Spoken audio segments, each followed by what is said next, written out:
Bueno, y hoy día, con sabores y exquisita tradición, se instauró el Día de la Cocina Mapuche. Estuvimos precisamente conociendo parte de lo que allí se degustó. Fíjese bien en esta pequeña botella, pues este aceite se produjo gracias al tratamiento con una oleaginosa mapuche que se creía extinta. Claudio Gay, en sus crónicas viajeras, daba cuenta del alto valor. Dicen en la Fundación Biodiversidad Alimentaria de Nueva Imperial que han recuperado semillas y cereales como pocos en el sur de Chile. ¿Y este aceite es primera vez que ustedes lo producen en Chile? Que lo reproducimos, y lo hacemos solamente con el fin de que la gente pueda reconocerlo, pueda degustarlo y puedan recuperarlo a través de la cocina ancestral. ¿Cómo se llama esto? Madia sativa, Madi o Masi en Mapudungun, está escrito también en las crónicas.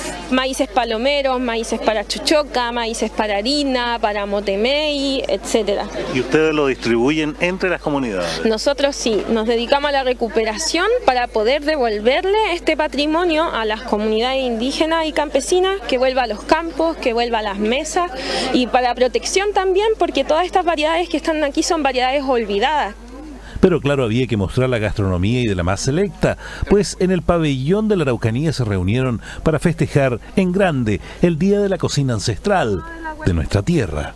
Porque hoy en día se celebra el Día de la Gastronomía Mapuche, por lo tanto el piñón juega de local, así que es un producto que está en todas las cocinas de la región. Siempre cuando le preguntamos a un chef de afuera cuántos porotos conocen, y nos dicen 4 o 5, y nosotros tenemos acá registrados más de 74 variedades de porotos. Es conocer nuestra Trofilmañén, nuestra biodiversidad, es conocer la tierra, todo lo que nos promueve la Mapu, y cuidarla también.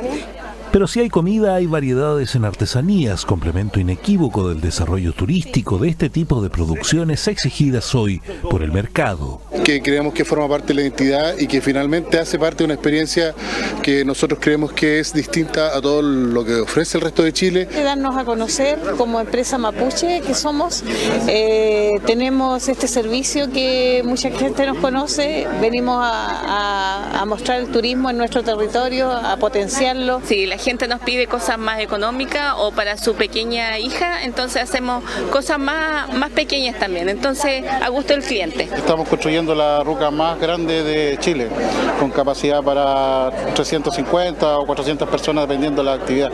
¿Dónde queda? Esto queda camino Nueva Imperial, a orillas de carretera. ¿Cuándo va a estar habilitado?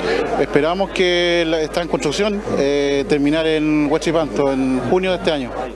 Para tomar en cuenta, pues, la idea es que sea el 26 de octubre, la fecha instaurada para lucir los saberes ancestrales de la cocina mapuche. El día de hoy ya poco a poco se va transformando en una actividad tradicional, en un hito en la región que paulatinamente nosotros queremos ir potenciando, que se transforme en un día, en un hito turístico, que la gente lo espere año a año, porque es necesario relevar este tipo de eventos que a la región le hacen bastante bien.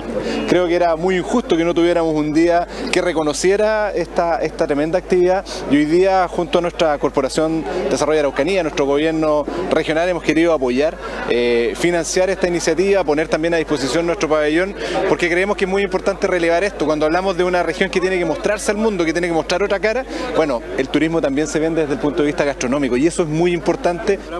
Platos y recetas de sobra para marcar con sabores esta fecha en el calendario, para comenzar a degustar el alto interés que generan los sabores ancestrales, para muchos el secreto mejor guardado de las comunidades mapuches de la Araucanía.